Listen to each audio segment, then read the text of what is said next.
வணக்கம் மாணவர்களே, உங்கள் எல்லோரையும் ரோஜா தோட்டம் சேனலுக்கு அன்போடு வரவேற்கிறேன். மாணவர்களே, இன்று நாம் தமிழ் ஒளிர் இடங்கள் பாடத்தில் கேட்கப்பட்டுள்ள மதிப்பீடு வினாவிற்கான விடையை படிக்கலாமா? முதலில் கற்பவை கற்ற பின் 2 கேள்வி கேட்டிருக்காங்க. முதல்ல என்ன கேட்டிருக்காங்க? உங்கள் மாவட்டத்தில் உள்ள சுற்றுலா இடங்களின் சிறப்புகளை எழுதி வருக.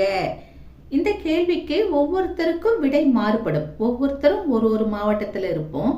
ஒவ்வொருத்தருடைய மாவட்டத்திலையும் சுற்றுலா இடங்கள் வெவ்வேறா இருக்கும் இல்லையா? அவங்கவுங்க மாவட்டத்துல எது எது இருக்குன்னு பார்த்து எழுதணும். ஒரு உதாரணத்துக்கு நான் இந்த விடையை கொடுக்கிறேன், சரிங்களா? எனது மாவட்டம் சென்னை மாவட்டமாகும். இங்கு பல சுற்றுலா இடங்கள் உள்ளன. அவைகளில் சிலவற்றை காண்போம். மெரினா கடற்கரை. இது இந்தியாவின் மிக நீளமான நகர்ப்புற கடற்கரை ஆகும். மேலும் உலகின் 2வது நீளமான கடற்கரையும் ஆகும். கடற்கரையை ஒட்டி கலங்கரை விளக்கம், உழைப்பாளர் சிலை, விவேகானந்தர் இல்லம் போன்றவைகளும் காணப்படுகின்றன. அடுத்தது வள்ளுவர் கோட்டம். இது உலக பொதுமறையாம் திருக்குறளை எழுதிய திருவள்ளுவருக்காக அமைக்கப்பட்ட கோட்டமாகும்.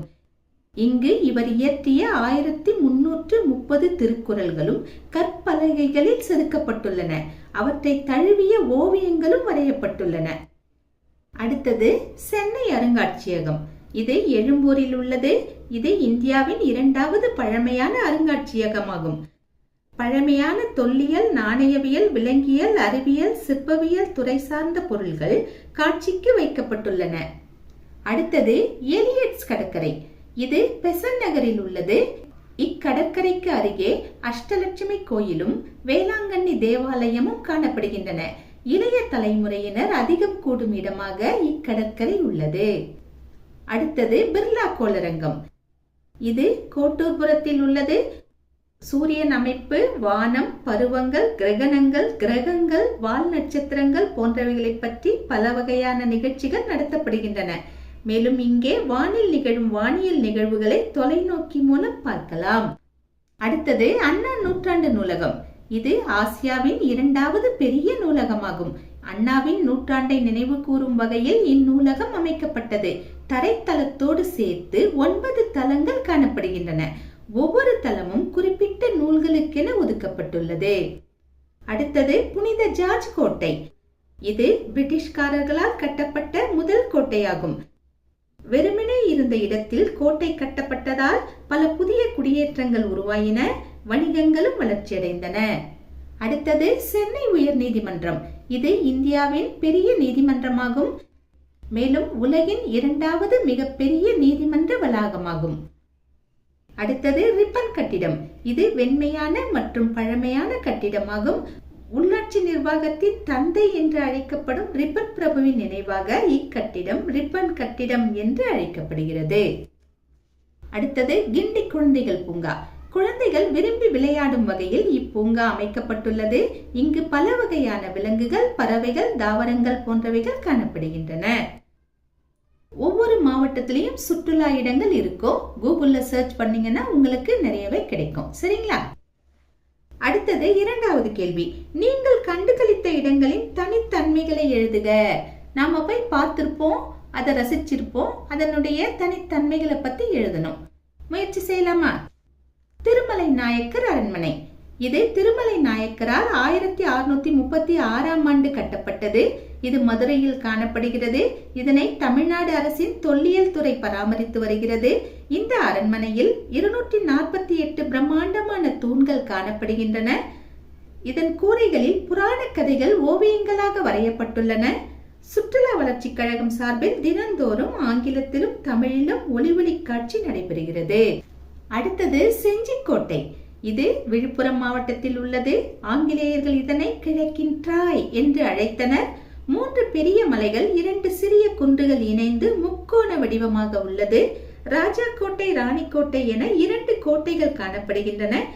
இங்கே கோவில்கள், மண்டபங்கள், குளங்கள், சுனைகள், நெற்களஞ்சியங்கள், அகழிகள் போன்றவைகள் காணப்படுகின்றன. அடுத்தது மதிப்பீடு. நீங்கள் சுற்றுலா வழிகாட்டியாக இருந்தால் வள்ளுவர் கோட்டம், திருவள்ளுவர் சிலை போன்றவற்றை பார்வையிட வருபவர்களுக்கு எவ்வாறு விளக்கி கூறுவீர்கள்?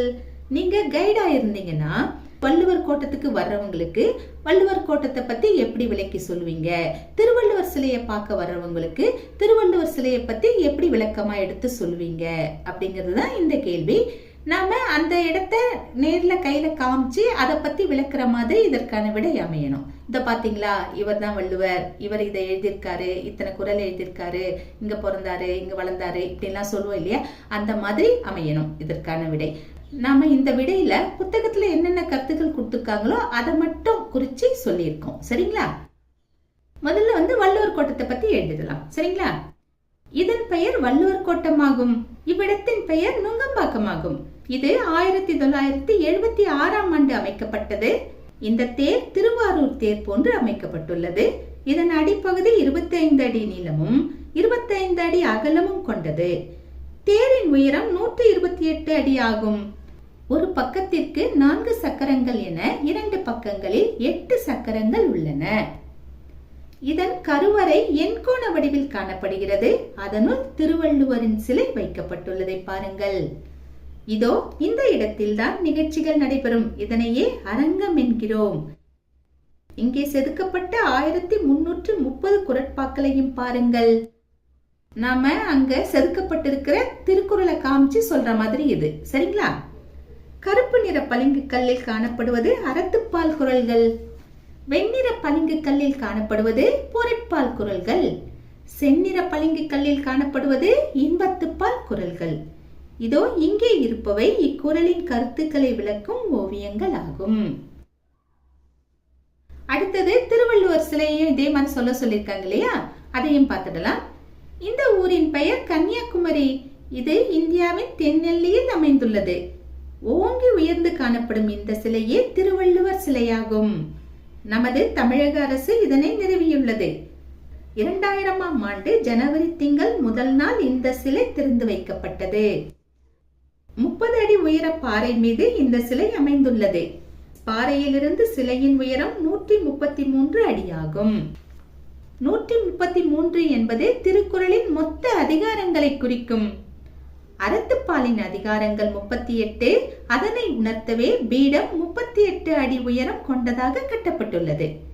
பொருட்பால் இன்பத்துப்பால் இவைகளின் மொத்த அதிகாரங்கள் 95. இதனை குறிக்கும் வகையில் சிலையின் உயரம் 95 அடியாக கட்டப்பட்டுள்ளது.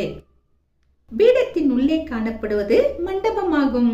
இங்கே அதிகாரத்துக்கு ஒரு குறள் வீதம் தமிழிலும் ஆங்கிலத்திலும் செதுக்கப்பட்டுள்ளதை பாருங்கள். இந்த சிலையை அமைக்க 3681 கருங்கற்களை பயன்படுத்தியுள்ளனர். அதாவது சுமார் 8 டன் கற்கள். திருவள்ளுவர் சிலையின் மொத்த எடை 7000 டன் ஆகும். கற்கள் மட்டும்தான் 8 டன். சிலையை செய்யறதுக்கு கல்லு மட்டும் போதாது இல்லையா, கல்லோட சேர்ந்து மற்ற பொருட்களும் சேர்த்து தான் சிலையை செய்வாங்க. ஆக சிலையினுடைய எடை 7000 டன். அதை நீங்க புரிஞ்சுக்கோங்க. அடுத்தது, இந்த சிலையை பார்க்க உள்நாட்டிலிருந்தும் வெளிநாட்டிலிருந்தும் ஏராளமானோர் வருகை புரிகின்றனர். நமது தமிழின் பெருமை மிகு அடையாளமாக திருவள்ளுவர் சிலை திகழ்கிறது. இந்த மாதிரி எழுதி இதற்கான விடையை முடிங்க. மாணவர்களே, இன்று நாம் தமிழ் ஒளிர் இடங்கள் பாடத்தில் கேட்கப்பட்ட மதிப்பீடு வினாவிற்கான விடையை பார்த்தோம். நாம் வேறு பாடத்தோடு மீண்டும் சந்திக்கலாம். டாடா, பாய்.